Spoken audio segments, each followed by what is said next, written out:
Here speaking on behalf of my mom, Mary Spratt. I think this has stressed her out to a point that she just couldn't come to stand before me, so I volunteered to do it for her. My mom is 78 years old. She adopted some kids. She was their foster care parent, and she ended up adopting them. Very active in the schools. Most of you have probably gotten phone calls from her. Since one of her sons has been in maybe first grade, there's been this big push from Minneapolis Public Schools to put him in River Bend. If he's walking around in class, he's at level 1. If he runs down the hall, he's at level 2. And everything is building up to that level 4 to move him to River Bend, and he's in 3rd grade now.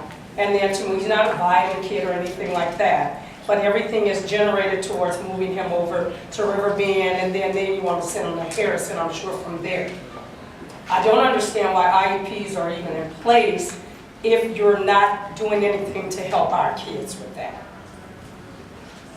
You know, you have Ann White and Brimar over there, you have that Spin and Span program. You have River Bend, you have Harrison, and now you have a mental health facility. It's almost like North Minneapolis is set up for failure. It's no different than the way you concentrate poverty in North Minneapolis. You're concentrating problem kids into one area in North Minneapolis, and that's on that Glenwood side, unfortunately.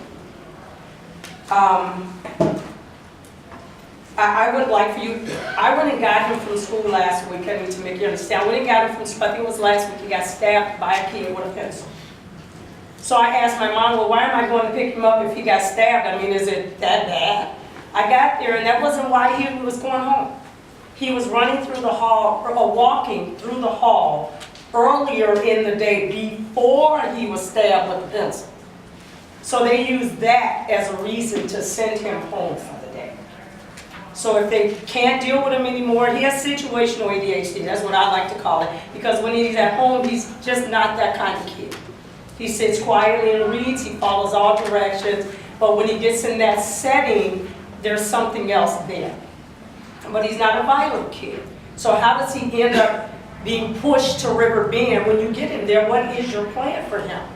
Because those kids aren't coming out of River Bend, they're just moving there to Harrison, Harrison to the prison pipeline.